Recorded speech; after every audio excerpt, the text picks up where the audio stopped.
LPPM Radio Gemarandik Musi Banyuasin.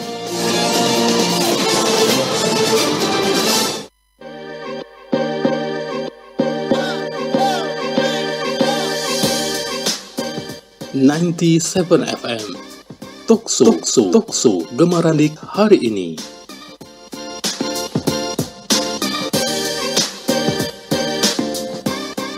...97 FM Tokso Gemarandik hari ini.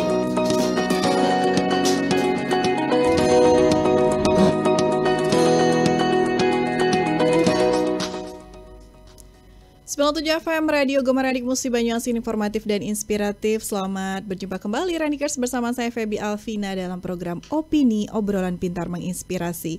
Pagi hari ini Ranikers kita akan mengangkat tema mengenai arisan bodong yang memang belakangan ini banyak sekali terjadi di Kabupaten Musi Banyuasin, dan juga kayaknya seperti di beberapa daerah juga sering kejadian nih hal seperti ini. Nanti kita akan bahas dan kupas tuntas bersama dua orang doktor ahli hukum nih dari Musi Banyuasin. Setelah jeda berikut ini, tetap bersama kami di 97 FM.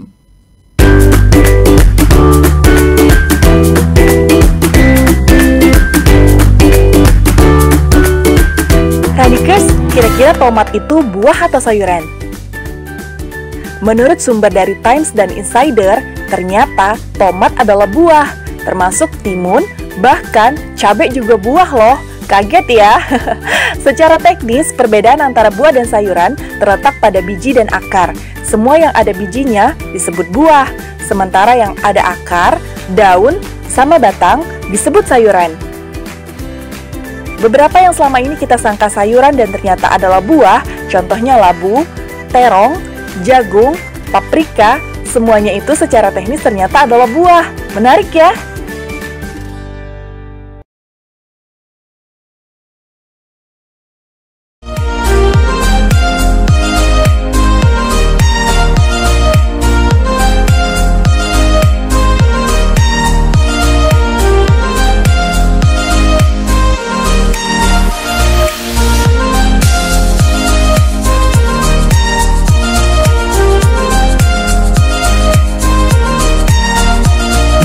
FM Tokso Gemarandik hari ini.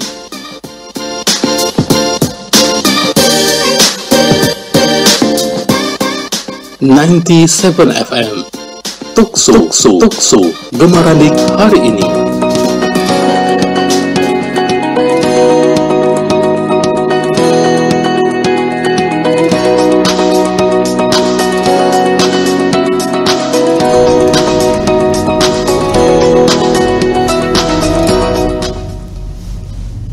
Kembali lagi Radikers, masih di 97 FM, masih bersama saya Feby Alvina dalam program Opini pagi hari ini dengan tema kita arisan bodong, investasi atau perbuatan yang melawan hukum nih Radikers.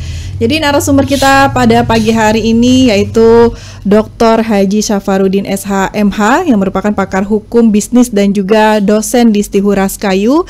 Kemudian juga Dr. Wandi Subroto SH.MH yang merupakan advokat Radikers.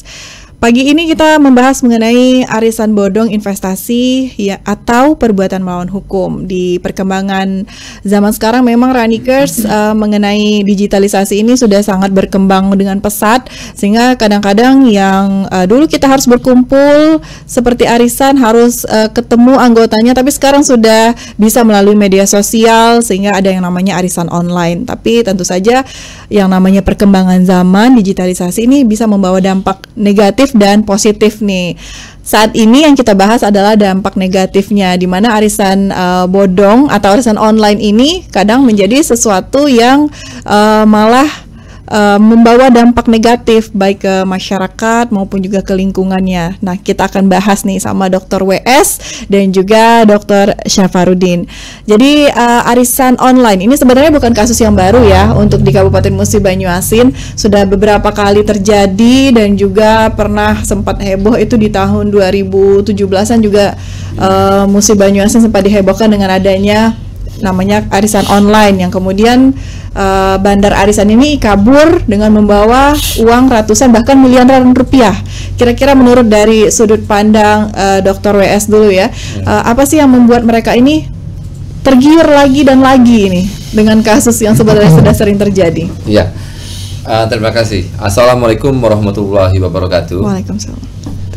Selamat pagi, salam sejahtera bagi kita semua. Jadi kita kembali lagi kepada cerita tentang arisan bodong ini. Ini sebenarnya ini cerita klasik gitu, Bu. Ini cerita klasik ini karena ini sudah berulang dan berulang lagi. Mungkin kita dulu pernah ada namanya Yayasan Soekarno, itu Pak Dokter ya. Kemudian ada pisang apa itu? Pisang abaka, kemudian banyak lagi. Banyak motifnya ya? Ya, banyak motif. Kemudian ada juga untuk ibadah juga disalahgunakan juga seperti umroh, fish trapper kita pernah dengar. Kemudian banyak lagi. Mengapa ini menarik ini? Ya, ini sebenarnya dari segi hukum kan, dari segi hukum, kemudian dari segi psikologi seorang.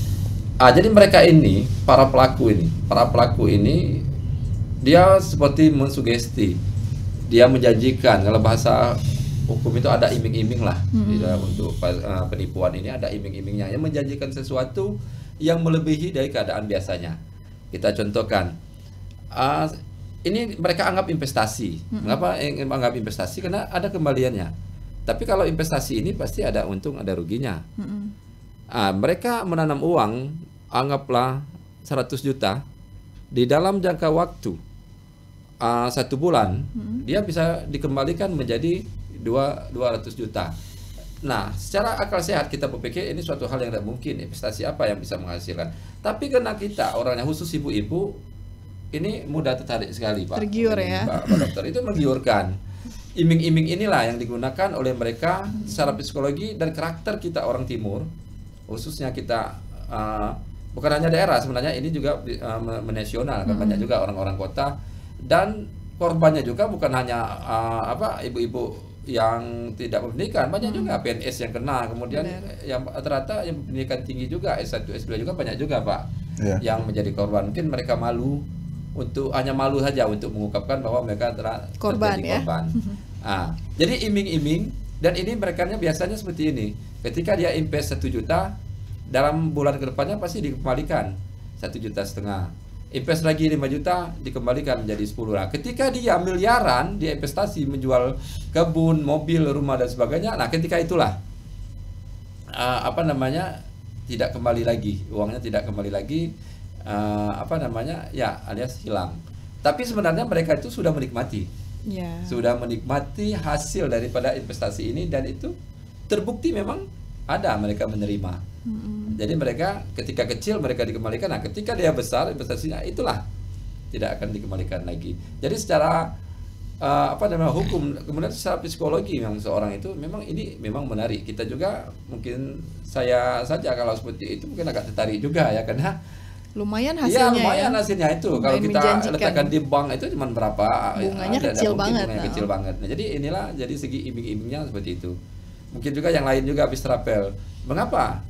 Seperti ibarat untuk umroh saja biasanya 30 juta, nah sekarang mereka 10. Nah, harusnya kita berpikir wajar saja, mungkin itu. Nah, tapi karena kita dibawa emosi, perasaan, dan juga ada bujuk rayu, dan juga ada keinginan kita untuk mendapat penghasilan yang lebih, atau juga mendapat keuntungan yang lebih besar. Kiranya itu. Jadi dari sisi keuntungan yang menggiurkan ya. Keuntungan yang menggiurkan. Oke, baik, dari Dr. Syafarudin selaku pakar hukum bisnis nih, seperti apa nih? Terima kasih, Mbak Febi. Assalamualaikum warahmatullahi wabarakatuh. Waalaikumsalam warahmatullahi wabarakatuh. Selamat pagi penggemar Radio Gemarandi, pendengar Radio Gemarandi, Radikers. Ya, Radikers. Ya. Jadi selamat bertemu kembali bersama saya dan Pak Dr. WS. Ya, saya panggil aja Pak Dr. Sapar. Oke. Bu Febi ya. Jadi kami pada hari ini akan memberikan suatu advice aja, Pak. Itu, Bu. Masalah kalau di judul yang jadi bahasan di pembahasan kami kemarin itu investasi kan. Bukan arisan, investasi dia. Investasi terakhirnya kan perbuatan melawan hukum. PMH. Baik, ini saya hanya menyoroti masalah dari segi hukum bisnisnya, Pak. hukum bisnis itu cenderungnya kan keperdataan. Ya, perdata. Jadi karena judul kita ini investasi, tapi ada persamaannya itu dengan dengan arisan tadi, ada persamaannya karena kan mereka ada barang atau duit yang dikumpulkan, itu persamaannya. Jadi kadang orang mengatakan investasi, kadang-kadang masyarakat kita mengatakan itu arisan. Karena ada perkumpulan dan ada uang yang dimainkan di situ. Tapi ada juga bukan uang, ada barang juga, ada logam mulia, ada barang-barang lain. Itu dan ada sekumpulan masyarakat berkumpul senang-senang kan, pengertian arisan itu silaturahim, digilirkan. Ada apa ditentukan berapa satu bulannya, bertemu 1 bulan atau 2 minggu, digilirkan anggotanya itu untuk mendapatkan siapa yang akan mendapatkan, diundi atau langsung ditunjuk. Nah, nanti yang lain-lain itu digilirkan. Nah, itu pengertian arisan. Tapi ada persamaan dengan investasi. Ada uang yang dikumpulkan gitu, Bu. Ya. Nah, jadi saya karena ini isunya investasi, saya akan memberi komentar dulu investasi itu apa kan. Jadi secara umum investasi itu ada menanamkan modal ya. Menanamkan modal, menginvest gitu kan. Nah, modal yang dikeluarkan itu akan dijalankan oleh investor. Nah, pengertian investasi yang berkaitan dengan investasi bodong ini sangat berbeda jauh, Bu, dengan pengertian investasi yang sebenarnya. Kalau investasi yang sebenarnya itu ada undang-undangnya. Itu Undang-Undang Nomor 25 Tahun 2007 tentang penanaman modal. Ada tentang penanaman modal. Nah, karena ada modal, ada orang yang meninvest untuk usaha tertentu yang orientasinya profit dia, dan di situ usahanya jelas, gitu. Nah, model dari investasi yang sah, yang resmi berdasarkan ketentuan undang-undang itu ada 2. Yang pertama PMA, penanaman modal asing, dan penanaman modal dalam negeri. Oke. Nah, kalau kita berbicara masalah dalam negeri dan luar negeri, berarti kan itu negara, Bu. Ada program negara yang dibantu oleh pihak swasta baik dari luar maupun dari dalam negeri sendiri untuk membantu program pemerintah mempercepat proses pelayanan publik. Dalam hal ini proses mensejahterakan rakyat Indonesia. Nah, jadi negara Republik Indonesia dari atas sampai ke bawah memberikan keringanan untuk berinvestasi, menanamkan modalnya dalam suatu bidang tertentu untuk bersama-sama membangun negara Republik Indonesia ini. Ini Pak Dr. WS. Saya dapat dari beberapa referensi. Nah, artinya itu sangat formal kan. Itu pengertian investasi yang sebenarnya. Nah, namun dalam sebentar. Investasi itu pemerintah minta secara resmi siapa yang melakukan investasi itu. Maka pemerintah minta dalam bentuk badan hukum. Badan usaha. Nah, badan usaha ini cenderungnya PT karena lebih gampang dipertanggungjawabkan kepada negara. Nah, PT. Nah, maka ada investasi yang katanya investasi bodong itu memang ada juga badan hukum dia. Nah, tetapi itu tidak jelas usahanya apa, kemudian bagaimana hubungan antara itu investornya, orang yang menanamkan modal di situ. Nah, kalau dia berbentuk PT resmi berdasarkan Undang-Undang Nomor 40 Tahun 17 tentang PT, perseroan terbatas itu, di situ kan ada strukturnya, ada badan dari PT itu. Nah, salah satu badannya itu kan ada pengurusan secara struktural. Ada RUPS, ada komisaris utama, ada direksinya. Kalau yang investasi bodong ini ada badan hukum, tapi yang itu enggak ada dia. Nggak ada. Jadi bagaimana pertanggungjawaban hukumnya antara itu negara dengan orang-orang yang yang merasa dirugikan oleh perusahaan yang menawarkan untuk menginvestasi. Nah, setelah berjalanlah investasi, tertariklah orang-orang kita, masyarakat kita untuk berinvestasi. Itu secara umum saya membaca atau mengkaji dari kejadian-kejadian yang sebelum-sebelumnya itu ada dua hal mereka tertarik, Bu. Yang pertama keuntungan besar, yang kedua keuntungannya cepat, itu aja. Gimana Pak Dr. WS? Iya benar. Nah, dia menjanjikan keuntungannya sangat besar dalam jangka waktu yang sangat cepat. Singkat ya. Nah, artinya kalau ada selisih antara sejumlah nominal rupiah yang kita investkan, pengembaliannya pasti akan lebih besar. Nah, secara hukum itu tidak mungkin ada, Bu. Karena bank pun untuk menentukan bunganya kan ada namanya suku bunga dasar kredit namanya. Suku SBDK. Dan itu ditentukan oleh Bank BI sebagai bank sentral, kemudian sesuai dengan kondisi bank-bank yang di bawah pengawasan BI. Nah, menentukan suku bunga bank itu kan bukan sembarangan. Nah, sekarang ini di mana standar mereka untuk memberikan bagian itu? Kemudian dapat dari mana untuk didistribusikan kepada orang yang mengharapkan keuntungan itu kan? Nah, artinya begitu duit kan akhirnya tutup lubang gali lubang. Dapat yang ini kasih yang situ, dapat ini nyetor ke sini kasih yang situ. Artinya jadi muter di situ-situ. Muter dan tidak ada waktu secara periode. Secara periode yang pastinya bahwa si anu hari ini tidak ada itu. Nah, maka begitu dapat dari yang ini akan dibayar ke yang itu. Dan itu akan berlangsung lama 1 atau 2 tahun, ya kan akhirnya kan bunga bunga yang relatif besar yang tidak ditentukan yang juga mereka tidak bisa menentukan, yang penting kan ada duit masuk. Nah, maka ya lama kelamaan kan habis duitnya, tidak tertutupi kan. Nah, itulah kejadian yang terjadi masalah investasi bodong. Nah, kalau mirip dia ini sama arisan. Cuman mungkin agak skala kecilnya aja. Agak skala kecil. Kalau arisan kan pasti berkumpul ini. Ada suatu kelompok orang, biasanya ini kawan-kawan dekat atau keluarga atau alumni apa sosmed, kan. Sosmed ngumpul dia. Nah, arisan 1 bulan berapa dikumpulkan, ketemu makan-makan. Di arisan sendiri pun rugi sebenarnya. Misalnya saya dapat arisan, rugi saya. Nanti besok kan di rumah saya. Yang menyediakan makannya kan saya. Minum ya. Makan minumnya kan aku. Jadi kan tapi kan ada keuntungan secara psikologisnya.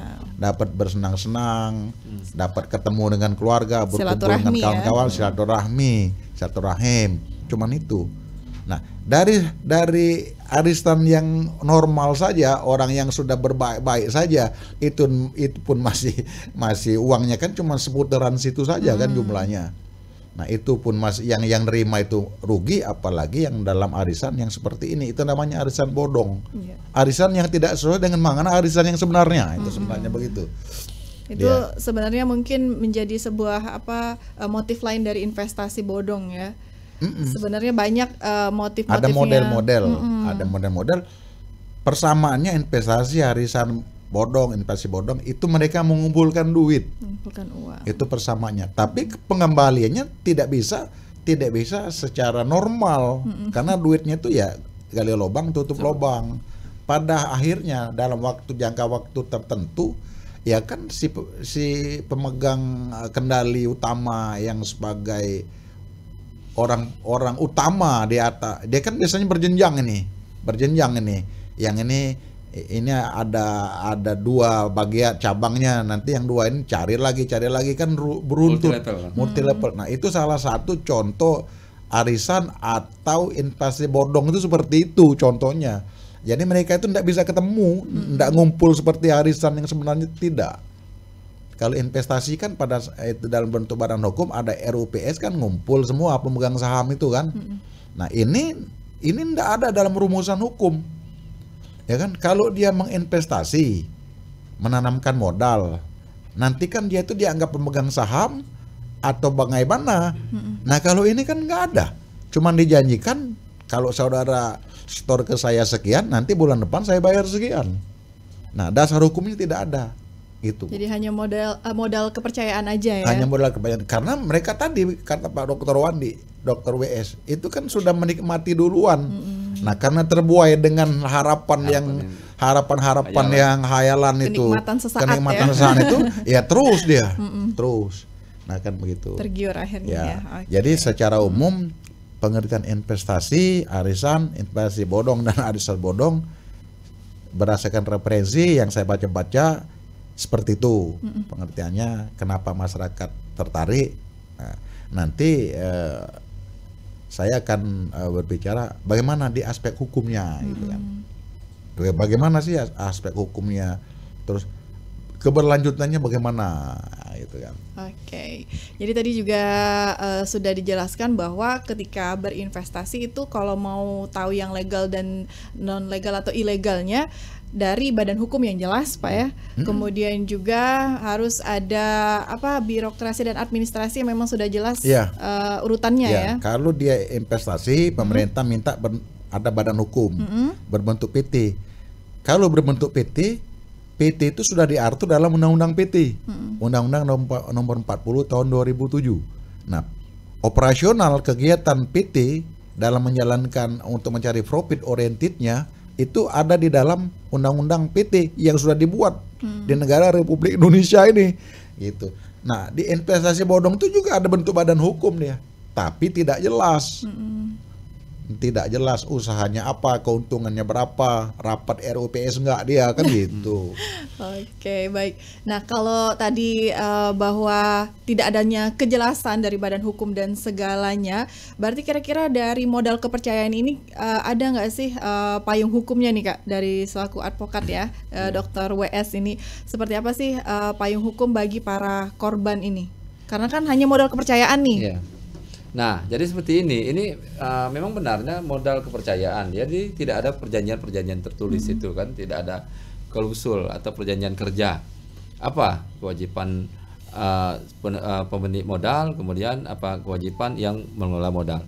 Nah, jadi ini kembali lagi tidak ada payung hukum tadi, ya sudah nanti bisa dia beralih nanti kalau memang ini jadi kasus yang tidak sabar dalam pengembalian, itu bisa melaporkan kepada pihak kepolisian penipuan dan pasal 372 378 penggelapan dan penipuan. Atau juga dia bisa juga mengajukan gugatan ke pengadilan negeri perbuatan melawan hukum 1365. Disinilah jadi pasti nanti ini timbulnya pasti kembali lagi ke persoalan hukum. Pasti ada yang saling lapor, atau juga nanti ada yang saling menyita. Nah, itu kan timbul lagi persoalan lain. Karena di dalam hukum ini untuk menyita barang seorang itu harus melalui pengadilan dulu, harus ada putusan. Apakah sanksinya ketika dia mengambil barang seseorang walaupun dia ada hutang, itu bisa dipidana.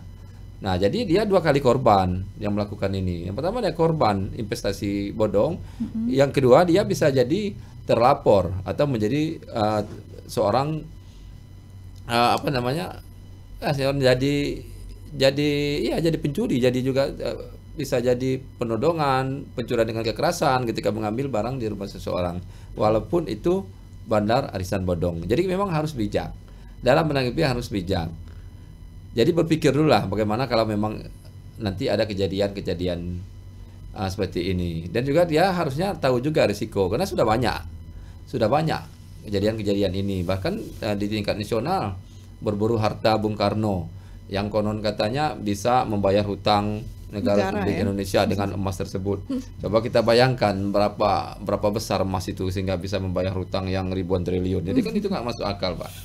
Kalau emas batangan itu paling banyaknya satu mobil, itu sudah banyak sekali kan. Nah, apalagi arisan bodong ini yang menjanjikan invest 1 miliar dalam jangka waktu 1 bulan menjadi 2 miliar. Nah, ini sebenarnya ya secara logika saja kurang masuk logika ya. Tidak kurang masuk jika, tapi kata mereka ini masuk rekening, Bu. Rekening, masuk ATM. Memang tidak masuk akal. Jadi agak menggelapkan mata ya. Nah, jadi masuk ATM. Nah, itu ketika dia kecil, ketika dia 10 juta mungkin bisa masuk rekening jadi 20 juta. Tapi ketika miliaran itu pasti bermasalah. Nampaknya ke hukum. Nah, dan biasanya juga si bandar ini tidak ada juga yang mau dikembalikan karena uangnya seperti tadi, gali lubang tutup lubang, ya sudah. Sehingga tidak bisa tertutupi. Dia ada dua alternatif. Yang pertama dia bisa kabur, kedua dia bisa bunuh diri kan ketika dia siap menjalani hukuman menjalani hukuman dan dia bisa masuk penjara seperti itulah. Karena hartanya nggak ada lagi untuk membayar uang yang. Nah, dan si korban yang penanam modal tadi ya banyak juga permasalahan karena dia mungkin ada minjam atau menjual rumah, menjual mobil. Yang juga banyak juga dia terjadi ribut juga, suami istri terjadi perceraian, anak terlantar dan sebagainya. Jadi dampaknya juga lumayan melebar ya? Iya, dampaknya melebar juga karena banyak korbannya. Untuk investasi ini yang akhir-akhir ini kita lihat seperti di Facebook ya, kita Facebook, di koran dan sebagainya, sudah banyak yang saling lapor. Korbannya juga mungkin ribuan. Jadi ini fenomena sosial. Jadi bagaimana solusinya? Solusinya ya kita harus menahan diri untuk tidak tergiur dengan iming-iming keuntungan yang besar, karena suku bunga bank saja seperti itu. Nah, kalau memang ini benar dan ada loka, tidak mungkin dia ngajak kita proses kayu itu kan, dia mungkin dia sendiri yang akan, atau ngajak saudaranya ngajak saudaranya. Ada mungkin dia rame-rame mengajak kita kalau ada keuntungan yang besar ini ya, seperti itu. Sama saja seperti togel, seperti inilah togel. Teman di bawah standar togel ini kan. Nah, karena di bawah standar togel, maka orang tertarik. Mengapa dia tertarik? Karena ada keuntungan, ada yang dijanjikan, ada iming-iming tadi. Oke, jadi walaupun modal kepercayaan, tetap ada payung hukum untuk para korban ini sebenarnya ya? Ya, harus ada perjanjian. Kemudian kita tanyakan juga, uang yang sebanyak ini diinvestkan untuk apa? Usaha apa? Apa usaha pertambangan, apa pertanian, apa? Ya, jelas harus ada usaha dulu. Uang itu kan digunakan untuk usaha apa? Sehingga bisa menghasilkan 100% ya. Sehingga mengembalikan dalam jangka waktu yang singkat, yang sangat singkat. Nah, kalau kita beli tuyul, ya jelas kan ada tuyulnya yang bekerja. Nah, sekarang apa? Nah, seperti itu ya. Oke, baik. Nanti kita juga akan kembali lagi Randikers, kita buka line telepon untuk Randikers yang ingin bertanya terkait permasalahan hukum dari arisan bodong maupun juga investasi bodong ini. Setelah jeda berikut ini, tetap bersama kami di 97 FM.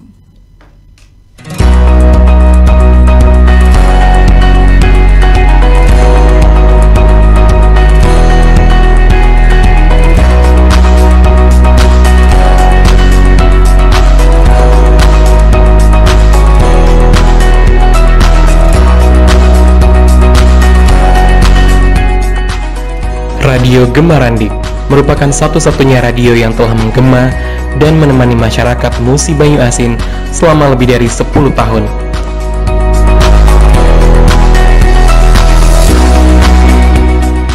Menjadi sumber informasi terpercaya, aktual, kredibel, dan informatif. Radio dengan frekuensi 97 MHz ini telah menjadi media dalam penyebarluasan informasi bagi pemerintah Kabupaten Musi Banyu Asin mengenai pembangunan, kesehatan, kebudayaan, lingkungan, dan berbagai berita informatif lainnya.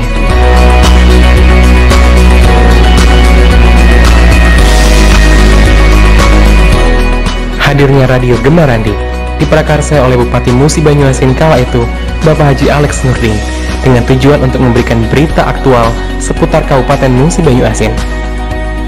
Tidak berhenti hanya pada penyampaian informasi dan inovasi, Radio Gema Randik terus maju dan menyongsong perkembangan zaman pada era industri 4.0 ini.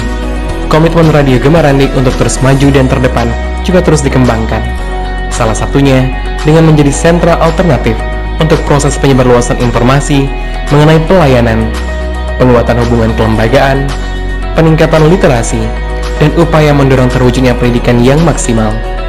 Radio Gema Randik hadir untuk menjadi yang terdepan, terpercaya, dan informatif dalam memberikan informasi dan berita aktual pada masyarakat Musi Banyu Asin.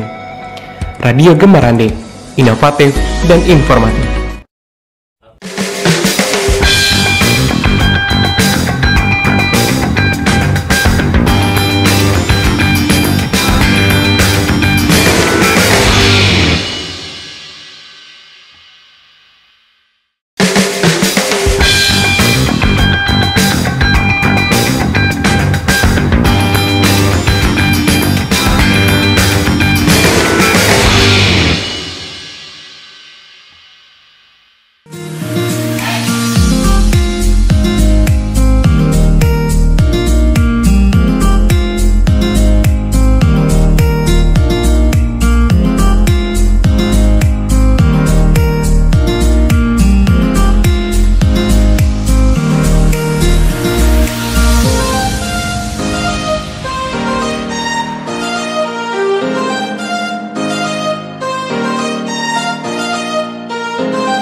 97 FM. Tokso Gemaradik hari ini.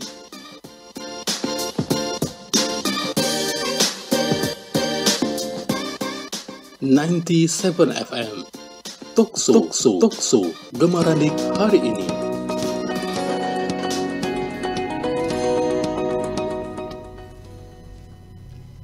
Baik Radikers, kembali lagi masih dalam program Opini Obrolan Pintar Menginspirasi bersama saya Febi Alvina dan juga narasumber kita ada Dr. WS dan juga Dr. Safar, ahli hukum. Ini putra asli Musi Banyuasin nih Radikers ya.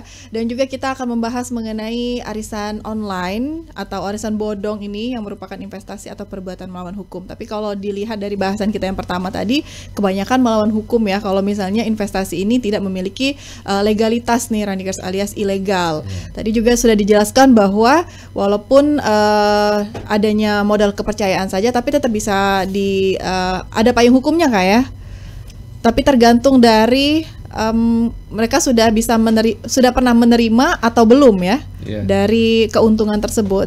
Jadi kalau misalnya sudah pernah menerima, berarti itu termasuk investasi anggaplah collab ya, bangkrutlah perusahaannya ya.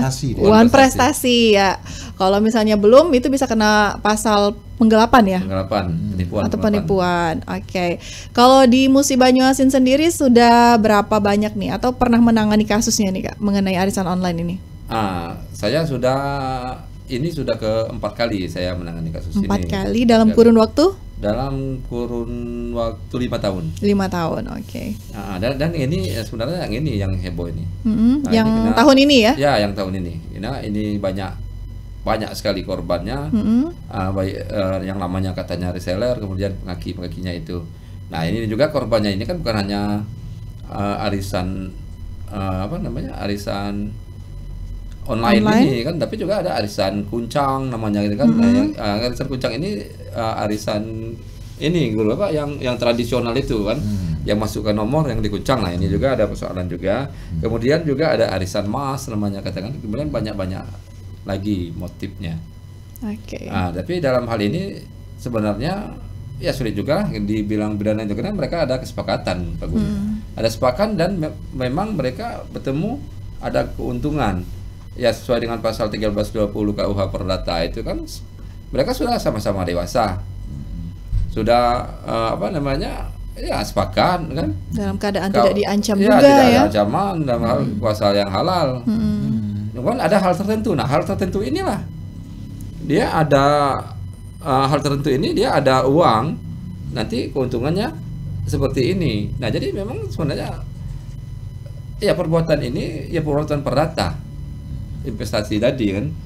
Mereka sepakat tidak ada ancaman kekerasan, tidak ada ya memang ada bujuk rayunya, memang ada bujuk rayu kena iming-iming tadi. Tapi mereka dalam keadaan sehat dan ada waktu juga untuk mereka berpikir. Biasanya ketika dia pasang iklan di Facebook itu kan, tidak serta-merta hari itu mereka transfer. Mungkin ada bertanya-tanya dulu, kan ada konsultasi dulu. Nah, seperti itu. Jadi ada ruang. Masih ada ruang mereka untuk berpikir, untuk mengikuti ini. Dan ya saya yakin dengan hati nurani dan akal dalam saat itu akal sehat juga. Mungkin dia sudah sholat dulu kan, bagaimana dia minta petunjuk juga terhadap ini. Ya, walaupun nanti hasilnya bukan bisikan dari Tuhan tapi bisikan dari setan kan.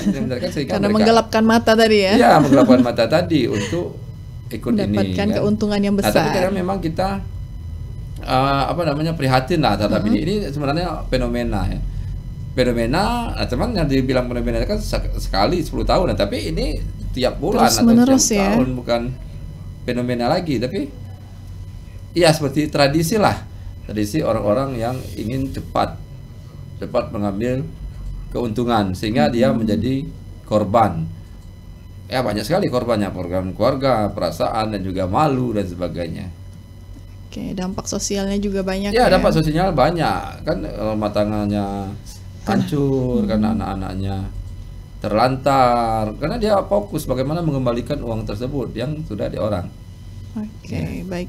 Kalau dari sisi mengenai hukum bisnis ini, kira-kira ada nggak sih nih Pak Dr. Safar ya, sebuah bisnis yang menjanjikan keuntungan berlipat-lipat ini?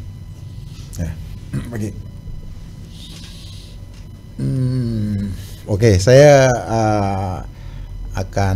memberi komentar sedikit mengenai hukum bisnis, ya, apa hubungannya kaitannya dengan arisan bodong ini gitu ya. Karena di sini kan arisan bodong sebutannya. Yeah.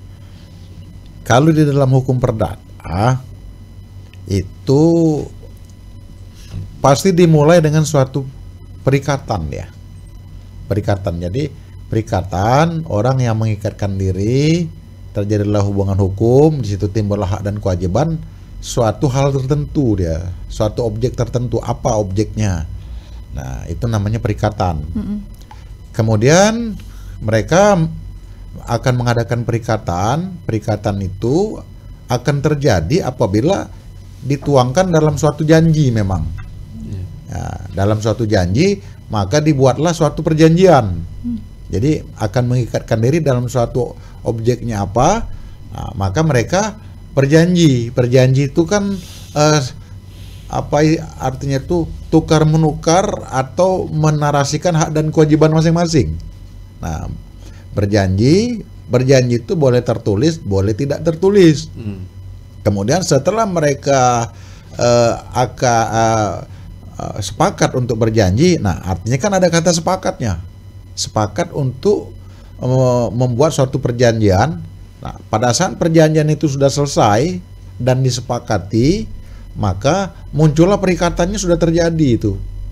Nah, artinya kan ada suatu kesepakatan dengan ikhlas, tidak dipaksa-paksa kan gitu kan.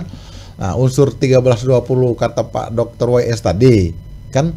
Nah, dasar hukumnya secara legalitasnya dia sah, bisa dia sah.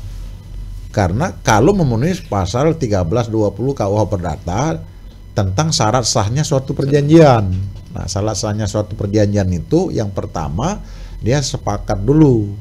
Sepakat tadi kan, karena saya bayar, ditawarkan sekian, saya bayar sekian. Bunganya berapa? Bunganya sekian, atau kalau dia tidak menyatakan bunga, nanti akan saya kembalikan sekian, kan gitu.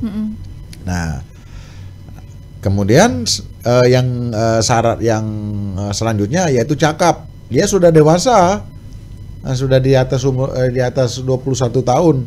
Kemudian ada hal tertentu, ada suatu hal tertentu. Apa itu hal tertentunya? Hal tertentunya masalah dia menjalankan arisan itu, menjalankan investasi itu. Nanti dia akan diberikan sejumlah nilai rupiah yang lebih.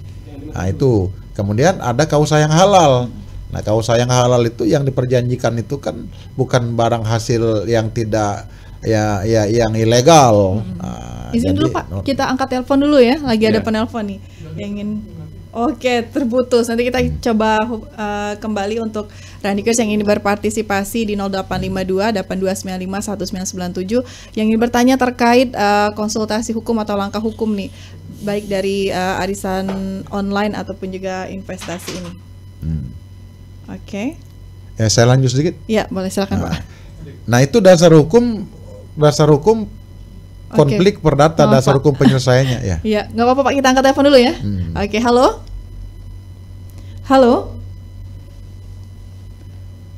Halo, bisa mendengarkan suara kami?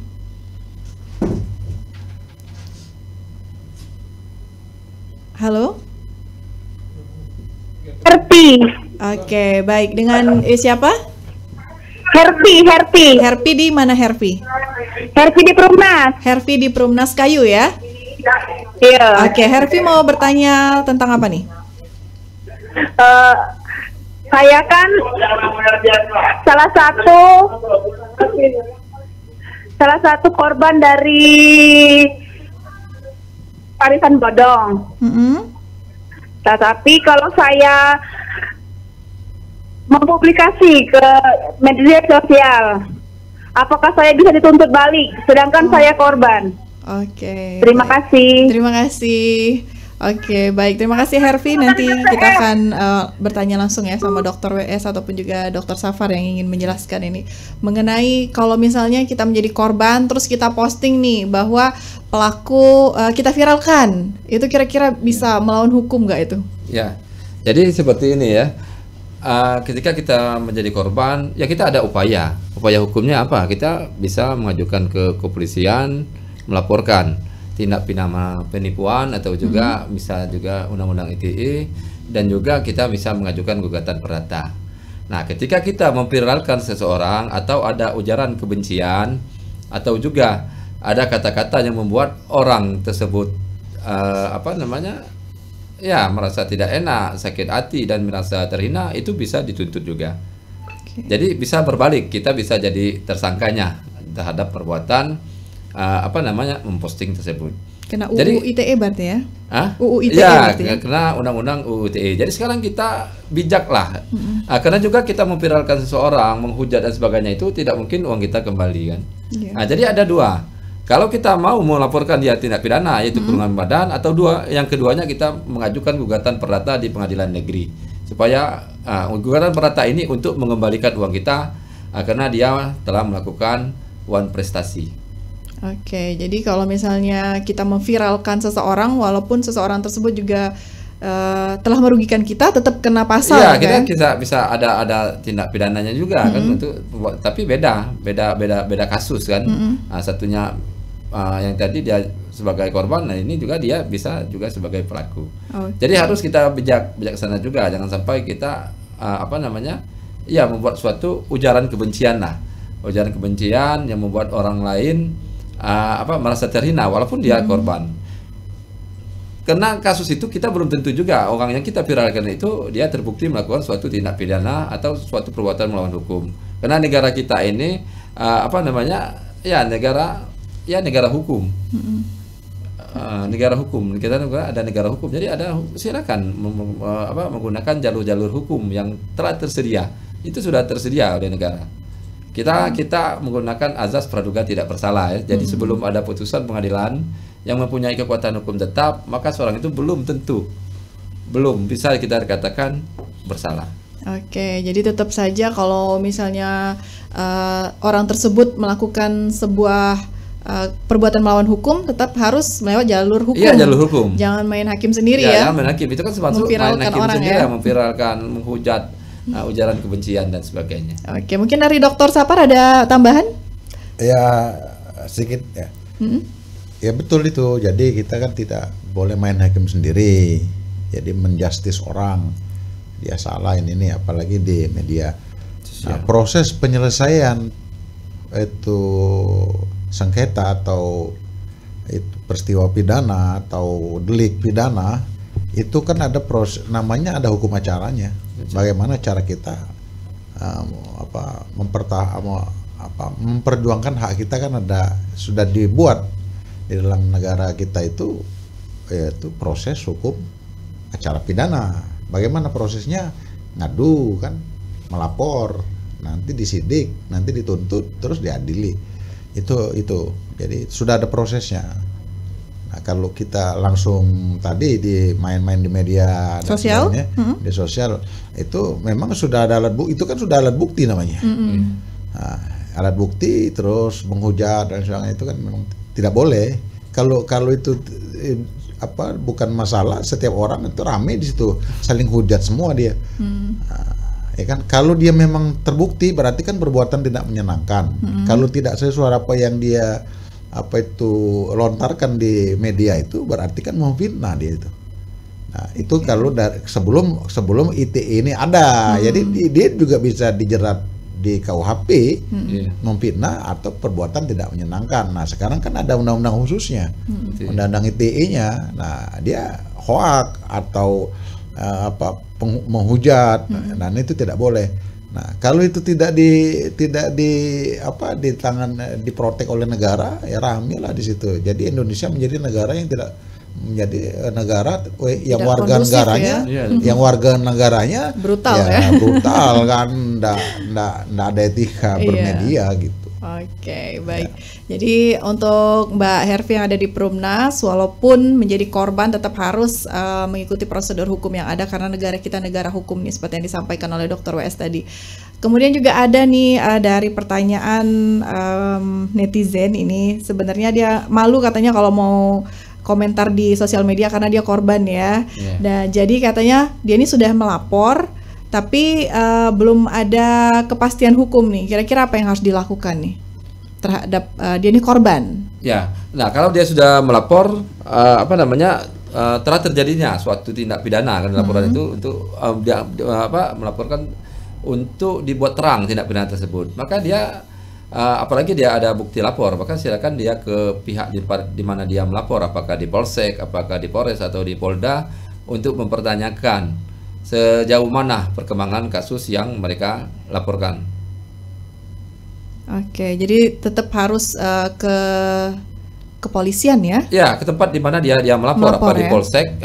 Kemudian karena ini lokus tempat kejadian dia tindak pidana di mana, apakah dia di Polres atau dia di Polsek atau dia di Polda, tempat dia terjadinya tindak pidana tersebut. Oke, menarik juga nih sebenarnya jadi pengetahuan untuk masyarakat. Nah, kalau misalnya melapor ini kan ada Polsek, Polres, kemudian juga Polda nih ya. Apa sih bedanya tempat pelaporan itu? Beda. Sebenarnya tidak ada beda, karena mereka polisi itu kan merupakan penyidik dan juga penyelidik dia kan di Polsek juga ada penyelidik dan penyelidik. Nah, jadi perbuatan yang akan dilakukan yang dilaporkan itu mereka melakukan penyelidikan namanya. Nah, tapi untuk kasus-kasus ini yang menyangkut teknologi, ini kan teknologi ya, karena melalui Facebook dan sebagainya, biasanya pihak Polsek dia akan mengarahkan untuk melapor ke Polres. Mengapa Polsek? Nah, karena keterbatasan. Pihak Polsek itu keterbatasan personil, kemudian keterbatasan teknologi. Karena masalah teknologi, kalau seperti kita ketahui kan kita MUBA ini masih ada yang blank spot sebut ini Pak. Jadi untuk melakukan hal-hal yang menyangkut ITE atau kejahatan di dalam Facebook, arisan online, namanya saja online. Nah, jadi mereka diarahkan biasanya ke Polres, karena ada tim khusus Polres, ada namanya tim khusus, tim Pitsus, dan juga alatnya sudah canggih, dan juga untuk komunikasi, untuk saksi ahli dan sebagainya mereka mumpuni dalam untuk mengungkap suatu kasus. Oke, dan satu lagi katanya kalau misalnya uang kita nggak kembali, itu kira-kira kita bisa menuntut nggak nih? Ya bisa, ada upaya hukum lagi, walaupun dia sudah dipenjara pelakunya, jadi kita bisa menggunakan jalur perdata. Jadi untuk kemungkinan uang kembali itu ada, kalau misalnya sudah masuk jalur hukum nih, kemungkinan uang kembali itu ada? Ya, ada kemungkinan. Kalau memang dia ada masih ada kekayaannya juga bisa diambil, bisa dibagikan kepada korban. Ya, tapi itu harus melalui jalur keperdataan. Dia menggugat perdata, perbuatan melawan hukumnya kan, bahwa telah terjadi wan prestasi tadi. Oke, jadi untuk pengembalian uang dari korban ini tergantung dari aset si tersangka ya? Aset yang terlapor tadi, yang owner tadi, yang pelakunya tadi. Ada tidak di aset? Kalau tidak ada juga percuma juga kita melakukan gugatan perdata kan? Ternyata hasilnya nol juga, apa yang mau disita? Apa yang mau dijual gitu ya? Apa yang mau dijual kan? Jadi itu tamarunya lagi. Oke, mungkin ada tambahan dari Dr. Safar mengenai kasus ini? Ya, jadi saya mengomentari masalah bisa atau tidak uang kembali. Dikembalikan. Bisa, sangat bisa, tapi harus melalui putusan pengadilan. Putusan pengadilan itu makanya kan kalau dia berbadan hukum itu kan akan lebih gampang. Karena apa? Karena dinyatakan valid. Kalau dinyatakan valid berarti asetnya kan harus dibayarkan kepada krediturnya. Itu makanya negara minta seperti itu susunannya, akan lebih gampang. Tapi ini kan tidak berbadan hukum. Ya, tapi enggak jadi masalah. Kita gugat perdata ke pengadilan. Nanti kan Pak Hakim akan memutus. Nah, memutus itu kalau jumlah duitnya sudah tidak ada atau kurang, maka kan asetnya dicari. Nah, untuk mencari aset pribadi si bos yang arisan bodongnya itu agak susah kan anunya si Pak Hakimnya. Nah, maka susah juga dia akan memutus. akan memutus. Nah, kalau seandainya memang katakanlah asetnya ada kan, katakanlah ya. Nah, jadi ini dia itu termasuk kreditur preference, kreditur konkuren, kreditur mana yang harus dibayar duluan gitu kan. Nah, itu harus ada keputusan hakim. Nah, kalau dia pilot atau bukan pilot atau hakim ingin memutuskan seperti apa. Nah, katakanlah kita contoh di perusahaan kan PT. Kalau dinyatakan pilot itu debiturnya bisa bayar seluruh, bisa bayar separuh, bisa tidak bayar sama sekali. Gitu kan. Nah, jadi demikian juga hal-hal yang terjadi di arisan ini. Jadi kalau secara keperdataan, kalau hakim memutuskan kamu bayar ke situ, ya bayar dia. Nah, cuman saya kira kalau misalnya hartanya sama atau lebih banyak daripada utangnya, itu kan tidak masalah. Yang jadi masalah itu duitnya itu lebih kecil daripada hutang dia kan. Nggak punya aset ya. Nah, jadi nggak punya aset. Nah, untuk jangan sampai kalau misalnya asetnya ada, jangan sampai tidak dibayar sama sekali. Kalau itu bayar berapa? Nah, juga kita kan kita juga tidak bisa menentukan. Yang bisa menentukan hakim melalui kuratornya itu. Ada orang yang ngitungnya kalau di pengadilan itu. Nah, kalau kasus ini apakah bisa dibawa ke pengadilan? Kalau ada perjanjian, ada surat perjanjian bisa. Kalau tidak ada, ya alat buktinya apa? Kalau hanya iming-iming di postingan di Facebook misalnya lagi buka arisan gitu, bisa jadi alat bukti. Kalau perdata tidak bisa. Harus dituangkan dalam surat perjanjian yang tertulis. Kalau lisan bisa, tapi kan termasuk alat bukti yang tidak kuat. Postingan dari Facebooknya juga nggak bisa jadi alat bukti berarti. Itu bukan perjanjian kalau cuma postingan. Dia tuh harus dibuat pihak pertama ini, pihak kedua ini meminjamkan duit sekian akan dikembalikan 1 bulan sejumlah sekian. Dengan cara pembayaran sekian, dengan dengan ketentuan sebagai berikut pasal 1, 2, 3, 3. Demikian perjanjian ini dibuat, disaksikan 2 saksi minimal ditandatangani. Itu surat perjanjiannya. Apakah ada seperti itu? Kalau ada, berarti kan ada itu alat bukti ke pengadilan. Nanti yang memutuskan hakim gitu. Jadi agak sulit ya kalau masalah arisan online ini ya, lebih tepatnya arisan online ya. Jadi untuk masyarakat di Musi Banyuasin khususnya ini harus lebih hati-hati ya sebelum kejadian. Lebih baik mengantisipasi dulu akan iming-iming dari arisan online ini. Kita ada pertanyaan lagi nih. Katanya kalau misalnya sudah masuk dalam ranah hukum, kemudian ada pengembalian dana, itu kira-kira bisa mengeluarkan atau istilahnya itu jadi terlapornya jadi tidak terpidana? Apakah seperti itu atau tetap menjalani masa hukuman dan tetap membayar dari kerugian? Nah, jadi kalau seperti ini nih, kalau menurut azas hukum pidana ini perdamaian itu kan berarti sudah ada damai. Nah, perdamaian ini dalam hukum pidana ini tidak mengenal istilah perdamaian. Nah, jadi damai ini hanya sebagai nanti sebagai pertimbangan hakim dalam memutuskan perkara. Oh, dia ada etikat baik, nah seperti itu. Jadi tidak pengurangan masa tahanan berarti ya. Nah, mungkin juga jadi pertimbangan hakim mungkin bisa dikurangi karena dia ada etikat baik, tapi tidak menghapus pidana. Jadi perdamaian itu tidak menghapus pidana. Itu pada prinsipnya itu kan. Apalagi ini banyak korban kan. Iya. Jadi tetap menjalani masa hukuman, hanya saja mungkin kebijakan dari hakim ya seperti apa? Ya pertimbangan, karena hakim itu kan ada pertimbangan, ada pertimbangan yang memberatkan, ada yang meringankan. Nah, jadi perdamaian inilah yang nanti akan digunakan hakim sebagai pertimbangan dia untuk meringankan masa tahanannya, hukumannya. Baik, Ranikers, nanti kita akan kembali lagi setelah jeda berikut ini. Tetap bersama kami di 97 FM. Ya.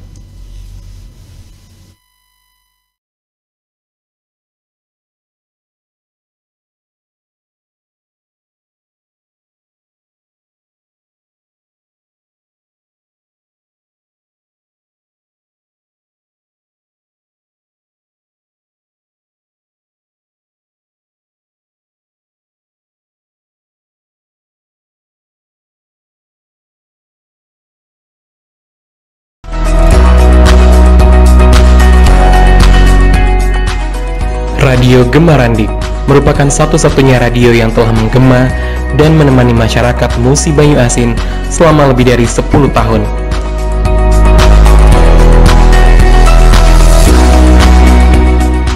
menjadi sumber informasi terpercaya, aktual, kredibel, dan informatif.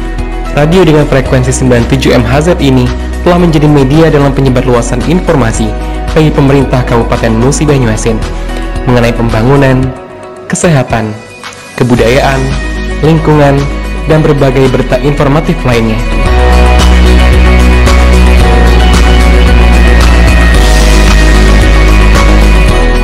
Hadirnya Radio Gemarandi diprakarsai oleh Bupati Musi Banyuasin kala itu, Bapak Haji Alex Nurdin, dengan tujuan untuk memberikan berita aktual seputar Kabupaten Musi Banyuasin. Tidak berhenti hanya pada penyampaian informasi dan inovasi, Radio Gemarandi terus maju dan menyongsong perkembangan zaman pada era industri 4.0 ini.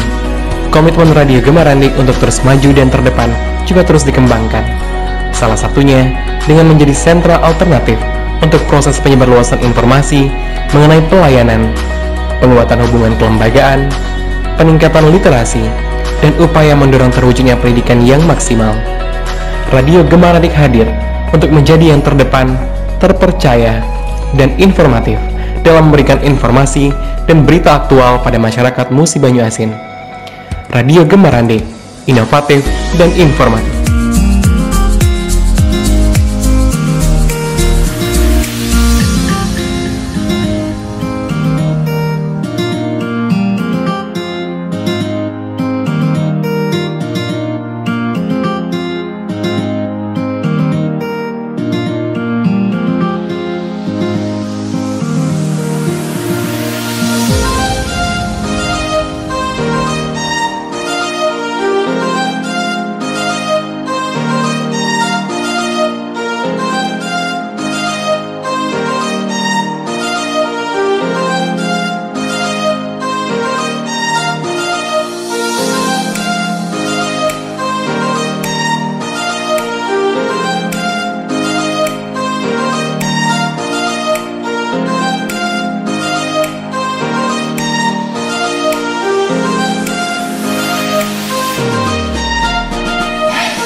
...97 FM Tokso Gemarandik hari ini.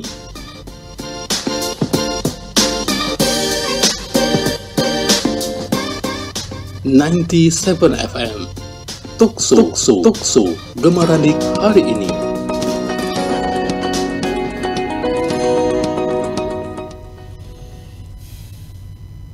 Kembali lagi Ranikers, masih di 97 FM, masih dalam program Opini bersama saya Febi Alvina dan juga narasumber kita ada Dr. WS dan juga Dr. Safar. Ranikers, kalau kita bahas tentang arisan online ini sepertinya banyak sekali pertanyaan-pertanyaan dari para korban yang mungkin sebenarnya agak gergetan ya, karena mereka mungkin merasa rugi, tapi juga untuk kepastian hukum juga agak sulit karena mereka tidak punya bukti-bukti seperti yang disampaikan oleh Dr. Safar, adanya perjanjian, kemudian juga bukti-bukti yang menguatkan lainnya. Nah, tapi kita harus closing dulu Ranikers, karena durasi dan kesibukan dari narasumber kita ini. Jadi silakan untuk Dr. WS closing statement kita pada pagi hari ini.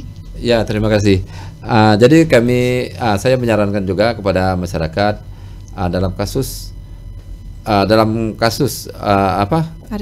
arisan online ini untuk bijak. Silakan menggunakan para korban, silakan menggunakan jalur hukum. Baik itu pidana, kalau memang merasa itu ada penipuan dan merasa dirugikan, silakan melaporkan kepada pihak yang berwajib. Kalau memang mereka mau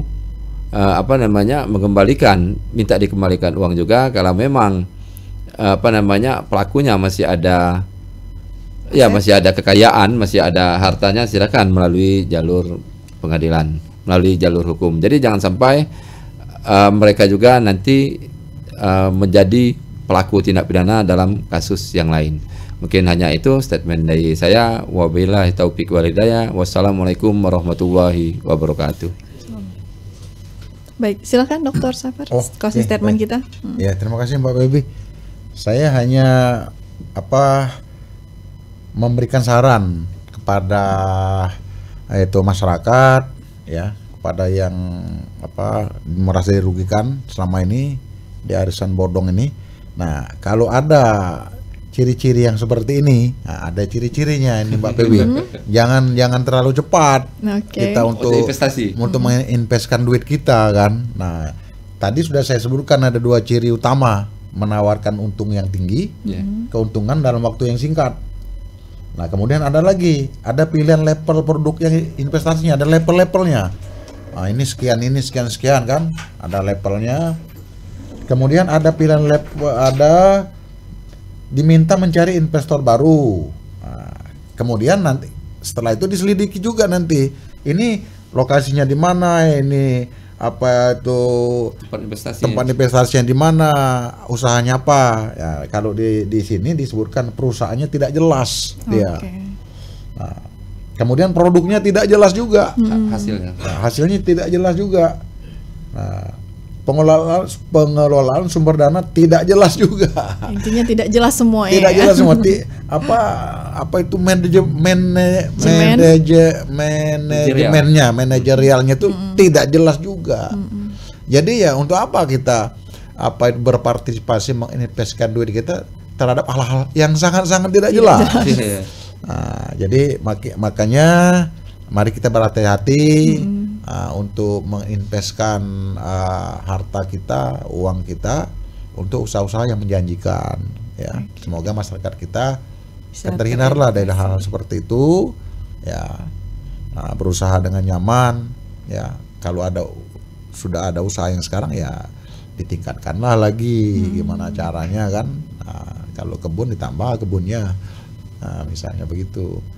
Jadi saya kira itulah Ibu Febi, mudah-mudahan bermanfaat dari obrolan kita pada pagi hari ini. Terima kasih pada Radio Gemarandi yang telah memfasilitasi kami berdua. Ya, semoga tetap jaya di udara. Amin. Amin ya rabbal alamin. Amin. Oke, baik Radikers, itu dia penjelasan mengenai arisan bodong, investasi atau perbuatan melawan hukum.